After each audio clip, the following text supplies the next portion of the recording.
confinadas em busca de um prêmio milionário. Festas e outros ingredientes compõem os reality shows, um formato que tem atraído muitos espectadores no Brasil. E as empresas têm aproveitado dessa audiência que esses programas têm garantido a alguns canais abertos no Brasil para fazer o merchandising editorial. Fique com a gente, pois esse é o assunto do Observatório de Mídia desta edição.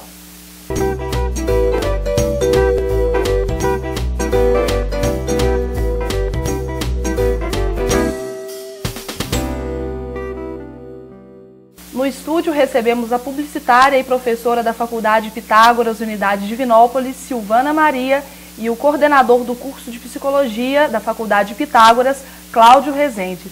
Sejam bem-vindos ao Observatório de Mídia. Silvana, mais uma vez com a gente, muito obrigado pela presença.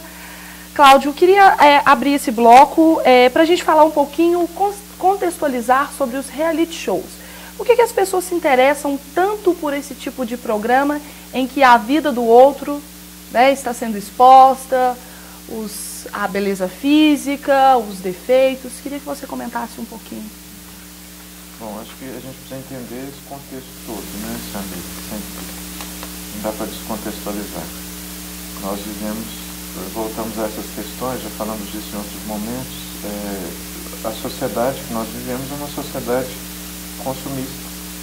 E essa ideia da imagem da pessoa sendo vendida é algo que chama muita atenção. É uma sensação ilusória de controle da vida alheia, né? De estar vendo e controlando. Afinal de contas, o final você que decide, como eles dizem sempre, né? Eu acho que esses reality shows têm tido espaço e têm aumentado em volume porque as pessoas têm demandado esse tipo de mercadoria. E virou uma mercadoria. E tem atraído um público cada vez maior, interessado em participar e em ver, né? Que pagam, inclusive, para ver, para poder assistir 24 horas por dia. Numa sensação ilusória de controle, né? A gente tem controle de uma situação e também acho que é um fator que eu acho que é muito relevante, que é a sensação ilusória de que você pode, de algum modo, se encontrar naqueles personagens. São personagens que estão, acho que, num paradoxo aí, né, entre a realidade e a ficção, porque a ideia é essa, né? Por que não é uma novela? Por que não é um cinema?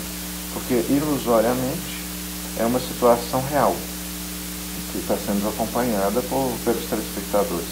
Por que eu digo ilusoriamente? Claro que essa modificação vai acontecer.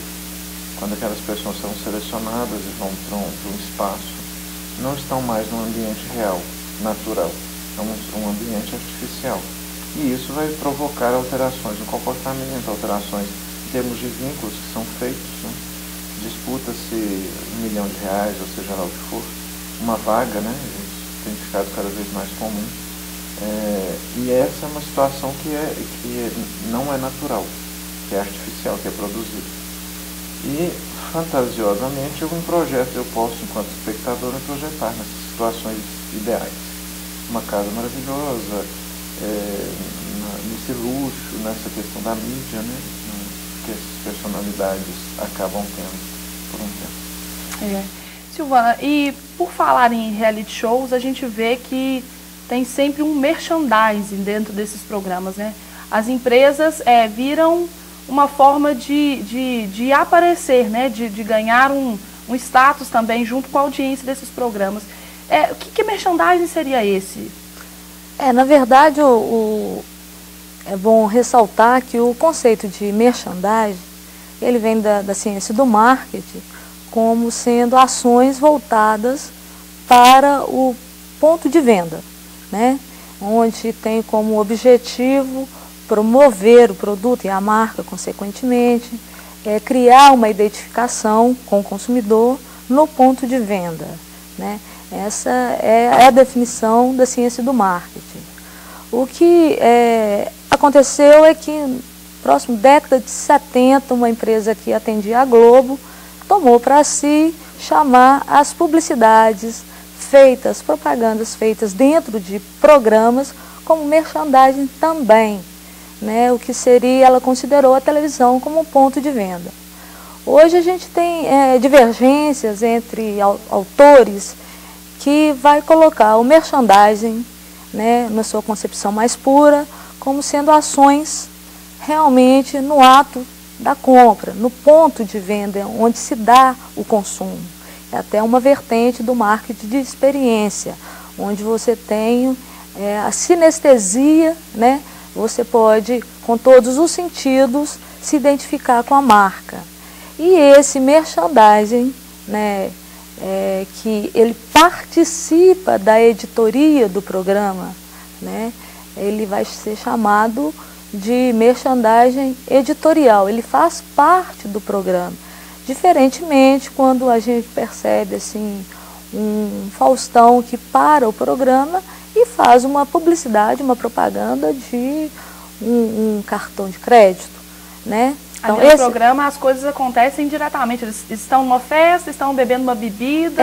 O merchandising editorial, ele está na linha da programação, né? Então, dentro do reality show, a prova mais comum são as provas, né? Que fazem parte, por exemplo, de reality show, a maioria tem provas. Então, a marca está presente nas provas. As novelas vêm também usando muito, né, do merchandising editorial. Não se para e fala do produto. O produto está ali naturalmente, né, entre aspas, fazendo parte do personagem, do contexto daquele personagem. Então, é uma opinião que eu compartilho de diferenciar.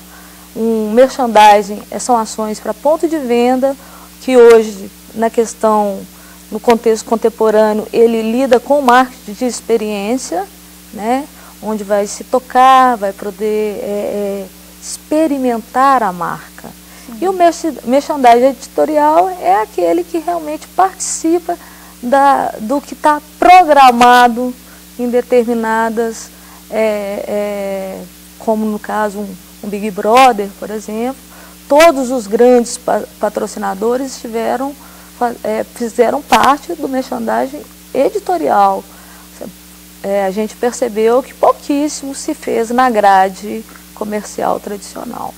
E esses merchandising editorial, a pesquisa sobre retorno para essas empresas, né, que estão ali participando, tem um retorno significativo para essas empresas? Sim, os números que chegam até nós, até é importante para alunos que estejam vendo o programa, a faculdade dispõe, assina a MEI Mensagem, está sempre muito atualizada nessas questões de retorno, de investimento. Aí, Samira, é realmente um bom retorno. Haja vista que quando você está acompanhando o programa, você não está em hora nenhuma dispersando. E as provas, por exemplo, são os ápices desses programas, né? Enquanto que a grade comercial, né, você pode zapear, você pode sair de frente da televisão e dentro do programa você está fixado ali, né?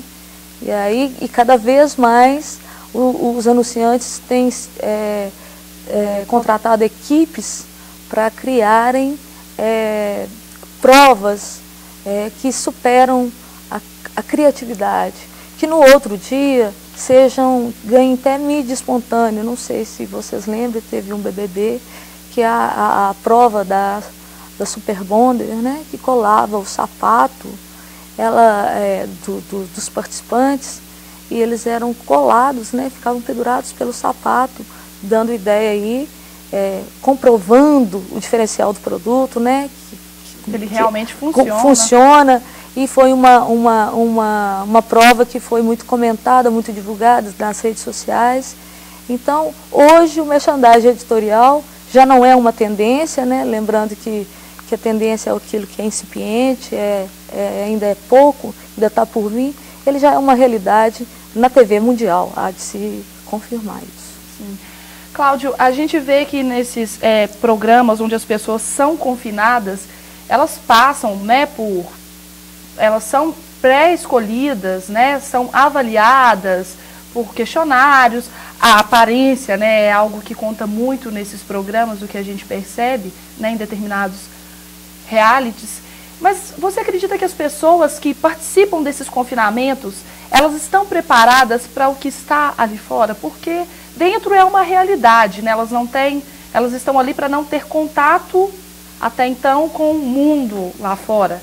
Mas e fora? Elas estão preparadas para as consequências, para o que vem, para uma resposta do público? Preparadas eu acho difícil de afirmar isso, né, Samir? Eu acho que algumas têm uma estrutura que possibilita transitar melhor com essa mudança radical na vida, né, na própria identidade. Eu antes era um pequeno empresário, por exemplo, era uma pessoa que tentava um lugar aí, por exemplo, na vida social, né, se firmar profissionalmente. De repente ganha um destaque na mídia, passa a ser uma personalidade numa sociedade que valoriza absurdamente isso, né, de ser uma estrela, de ter um status aí, de um brilho na mídia. É claro que nem todos nós percebemos isso, né, pelas notícias que nos chegam da mídia, que nem todos conseguem lidar bem com isso. Alguns perdem tudo rapidamente, né, ganham os prêmios e perdem tudo rapidamente. Poucos deles conseguem se manter, digamos assim, numa situação com essa mudança. Ela acaba não trazendo realmente uma modificação em termos de qualidade de vida duradoura para outros. Acho que um paralelo com isso a gente pode fazer, por exemplo, com o jogador de futebol, uma figura que é descoberta, começa a ganhar muito dinheiro.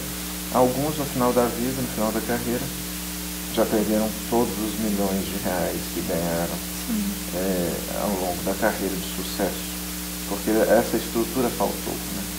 Em termos inclusive de projeção de futuro, né? Porque não é aquele brilho que vai manter esse futuro muitas vezes. Esse futuro é incerto para todos nós. É preciso de um planejamento.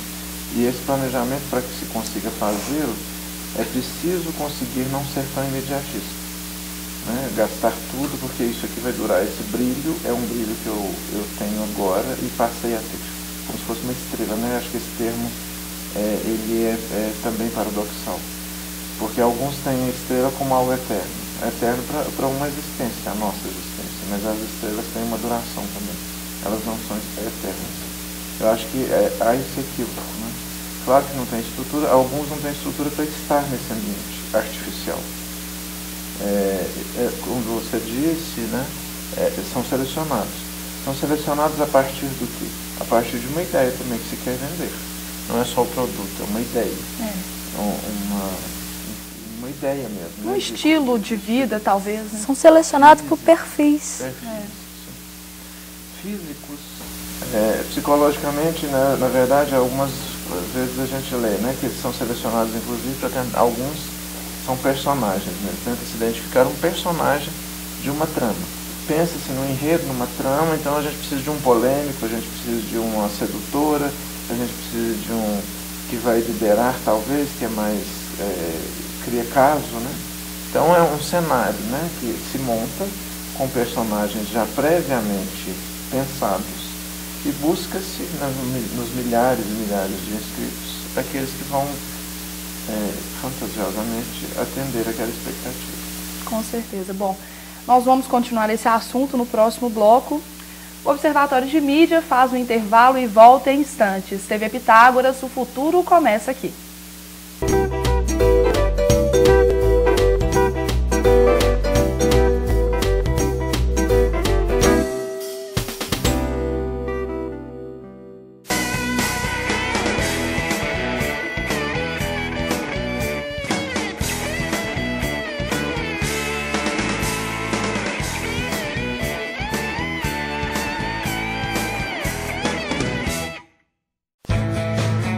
Oi, meu nome é Rodrigo Fernandes e eu sou blogueiro. Sim, isso é uma profissão. Bom, essa história começou ainda na faculdade. Lá eu tive apoio dos professores e uma estrutura enorme que me ajudou a fazer essa coisa maluca funcionar. Isso mostra como um modelo acadêmico provocador, dinâmico, focado em competência, como é o do Pitágoras, faz toda a diferença. É por isso que hoje em dia eu faço do meu trabalho uma diversão. Ou será da diversão o meu trabalho? Provoque, faça Pitágoras.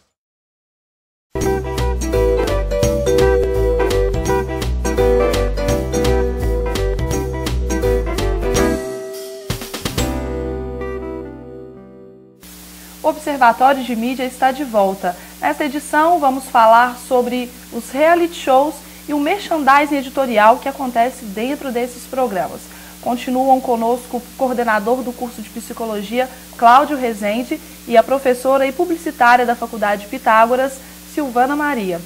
E nesse bloco nós vamos exibir um comercial feito pela Silvana Maria para uma empresa de materiais de construção aqui de Divinópolis. Confiram. Meu voto aqui em casa vai para o Zé Osvaldo, meu marido. Porque ele não reformou a minha cozinha, ele não colocou textura na sala, ele não trocou o piso do banheiro, ele não colocou hidromassagem. Promoção Sincal Materiais de Construção. Até quinta, tudo em 12 vezes sem juros. Sexta e sábado, 10 vezes sem juros, no cartão ou cheque pré. O público tá vendo. Promoção de verdade só na Sincal. Eu já falei pro Zé Osvaldo.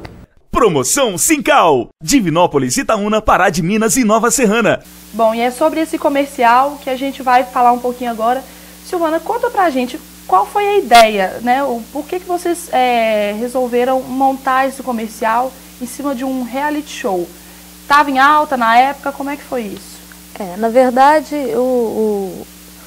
é um comercial promocional, como vocês puderam ver, e acontecia, né, o BBB, e, como sempre, a audiência muito grande, e eu percebi que a grade comercial, inclusive os patrocinadores nacionais, estavam aproveitando pouco essa essência, né, do reality, né? A essência, principalmente a essência do humor, né? E como promoção é sempre há uma demanda na criação de promoção que ela seja up, para cima. E aí eu tive a ideia de colocar a mulher, né, reclamando do marido, como se ela estivesse no confessionário, né? Meu voto vai para o Zé Osvaldo, que não reformou a cozinha, que não reformou o banheiro. E aí é a pegada do humor. O que aconteceu, o que é interessante para revelar, que eu tive que mandar o roteiro, né, para a Globo, no caso a Regional TV Integração, para aprovar, e foi aprovado, né? Aí quando a gente estava com o comercial já gravado, tudo pronto, eu tive que refazê-lo em alguns pontos, né? Eu tive que tirar do roteiro palavras que no final falava promoção BBB, que era a promoção bom, bonito e barato. Aproveite para dar uma espiadinha.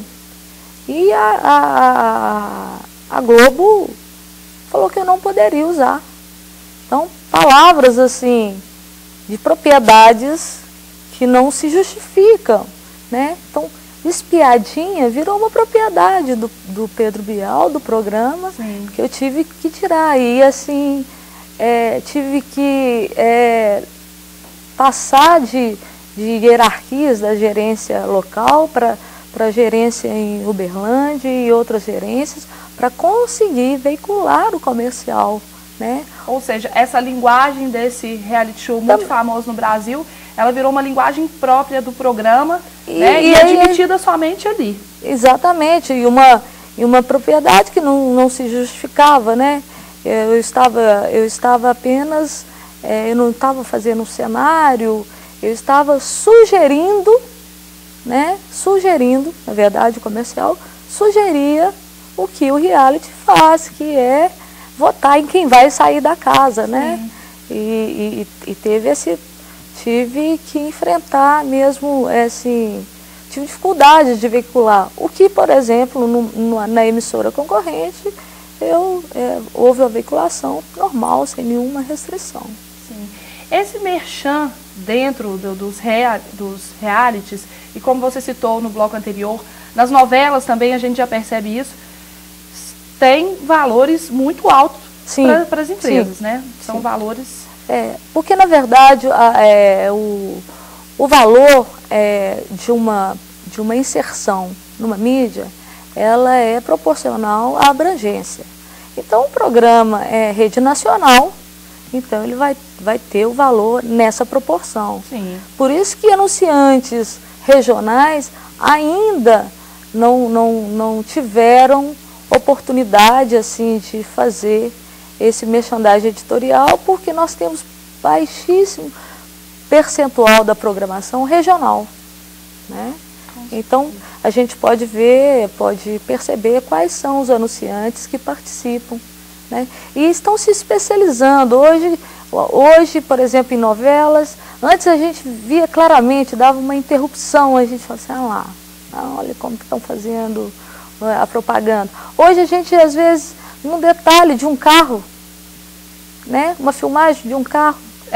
Tentaram colocar de uma forma natural. É o que a gente sabe, aprimorando a forma de mídia, o que é comum. Sim. Né? Bom, agora eu queria a opinião de vocês, a começar pelo Cláudio. Os reality shows, o brasileiro gosta muito de novela, né? Nós temos, as novelas estão aí há anos na TV brasileira e chama a atenção do público, né? O mocinho, o vilão, o caricato, o batalhador, né? O guerreiro, aquele que era pobre e conseguiu subir na vida, enfim, todos esses personagens, né, que permeiam as novelas brasileiras e que chamam a atenção do público e que fazem com que a gente se interesse mais por um personagem do que pelo outro, enfim. E os reality shows também têm um pouco disso, né? Do vilão, do mocinho, do guerreiro, do batalhador. Vocês acreditam que isso pode ser a nossa nova novela brasileira? Bom, eu acho que depende do ponto de vista, né? Me parece que existe uma tentativa mesmo de passar um padrão de comportamento, isso tem a ver com os valores morais que se quer, né? Porque as nossas novelas, eu acho que tem uma situação que é delicada, ela pode ser favorável em alguns aspectos e extremamente problemática em outros. É algo que é um padrão e espera-se, claro, vence uma ideia, claro que vence, como você está dizendo, todo mundo fica torcendo contra um personagem, a favor do outro, isso gera, claro, uma mobilização nacional, né? São todos que assistem, não. Mas eu acho que, assim, se a gente for pensar isso em termos de uma cultura, estão todos em torno de uma ideia, que é produzida por um número de pessoas limitado. Qual seria, então, a outra possibilidade? Curiosamente, eu acho que no Brasil a gente tem até um pouco de dificuldade de pensar como seria se não houvesse as novelas. O que todo mundo assistiria? Como acontece em outros países, né? Que existem programações diversificadas, que dividem a população em termos de audiência. Cada um escolhe de acordo com seus valores, por exemplo. Aqui no Brasil, nós temos essa cultura de assistir novelas. Então, e o que é passado, as ideias passadas. Eu, pelo menos, tenho a sensação de que alguns reality shows, eles repetem esse padrão, né? Existem os personagens. Mesmo, a gente fala muito do BBB, né? Se a gente pegar um outro, a gente vai ver a mesma coisa, o padrão é o mesmo. Outra emissora, os participantes têm uma lógica teoricamente radicalmente diferente, são artistas, por exemplo, estão disputando uma vaga de trabalho, né? O Aprendiz, a Ana Hickman inventou um também, aí para a nova repórter. Utilizou a própria casa. É interessante colocar que até a MTV, que é considerada ter uma programação outside, fora dos padrões comerciais, a gente tem o Geleia, né, que é apresentado pelo filho da Rita Lee, e que está de reality, né, que são músicos que ficam confinados no estúdio e vão sendo eliminados de acordo com falhas ou condições técnicas desfavoráveis de determinadas músicas. A gente viu a questão da fama, né? Mas é importante realçar que culturalmente nós temos uma cultura novelesca, mas nós fazemos a melhor novela do mundo. Os Estados Unidos é série. Eu não vejo diferença disso. É formato, né? Então eu acho que pode ser que a questão do acompanhamento, do entretenimento, da identificação, seja muito mais uma questão da essência do humano do que uma questão simplesmente... É muito simplista colocar como consumismo, como capitalismo, né? Se a gente entender como essência do humano, que o outro é sempre a nossa referência do olhar, né? Então, aí a discussão até é mais aprofundada, né, Cláudia? Então existe aí, como falei aqui no intervalo, estava conversando, dos desejos contemporâneos, e os desejos contemporâneos são mesmo feitos de paradoxos, né?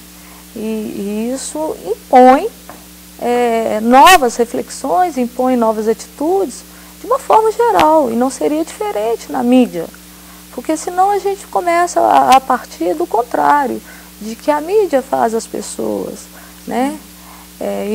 E não é. Muda-se as pessoas, muda-se o resto.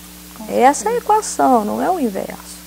Para a gente poder fechar esse bloco, esse merchan editorial dentro dos realities, eles extrapolam, chegam a extrapolar o que é permitido no meio publicitário?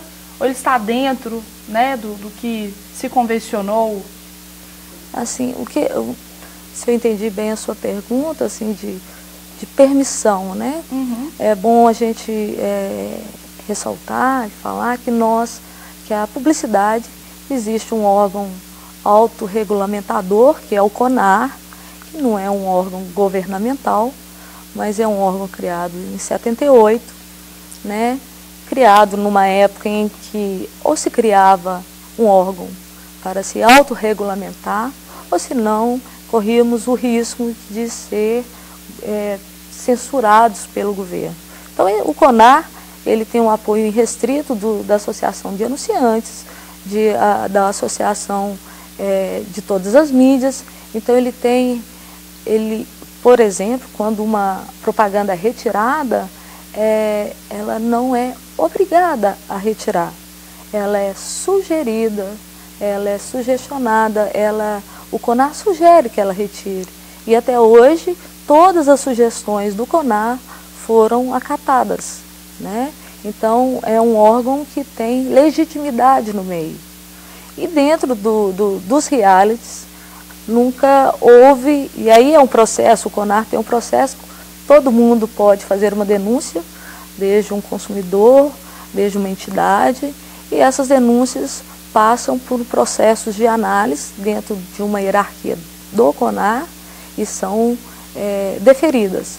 Até hoje, nenhuma reclamação que tenha chegado ao CONAR foi deferida como para sugerir que retirasse, né? Então, é essa informação que a gente tem, o contrário de várias propagandas que a gente conhece, como a mais recente, que foi a da Havaianas, né? Sim. Onde a avó,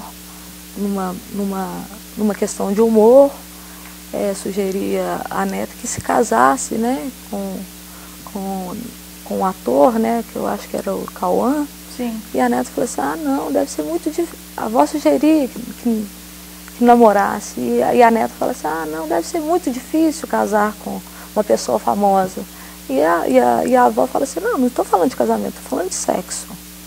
Então houve muita reclamação, houve muita...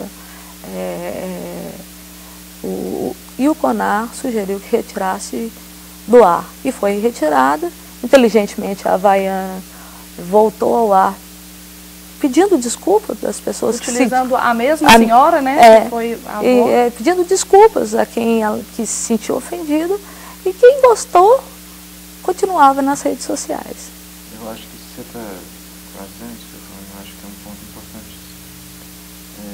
Que quem vai regular, na verdade, é o próprio consumidor. Exato. E se ele não regula, se ele consome, por exemplo, voltando à nossa questão, show, eu acho importante a gente reforçar isso, porque tem um contexto, sim, e ele interfere, sim, claro. Nós estamos falando de consumo, né? Foi isso que a gente discutiu hoje boa parte do tempo. Claro que não dá para a gente aprofundar nisso aqui, mas eu acho que esse ponto, esse exemplo que você traz, ele ilustra bastante isso, né? Há uma regulação, sim, desse consumidor. Quando ele se sente incomodado, ele reclama. Sim. Isso. E é claro que ele vai ser ouvido. se esses valores eles têm sido passados e consumidos de algum modo, é porque eles dizem de uma cultura que às vezes nos incomoda, né? Ver lá na tela, para alguns de nós, algo da nossa cultura que nós não aprovamos. Mas é claro que isso é da nossa cultura. E aí, mas se a sociedade, né, não discute, se a família não consolida outros valores, porque na verdade, aí é lógico, a publicidade é para venda e ela vende numa frequência do seu valor.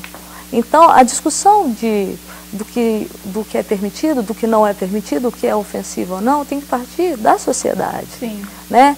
Caso contrário, nós não teríamos mais um problema de droga, porque se faz propaganda antidrogas também. Com certeza. É como se funcionasse assim, 2 pesos e 2 medidas, não são assim.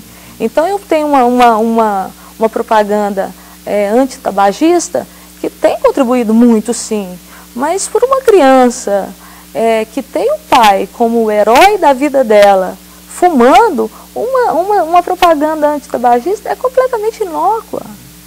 Não vai funcionar. Não vai funcionar.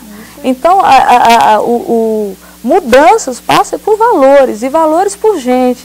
Então, se a sociedade não cria mecanismos de discutir e de refletir, a mídia, na verdade, ela é reflexo. Ela não é condicionadora como pinta alguns, né?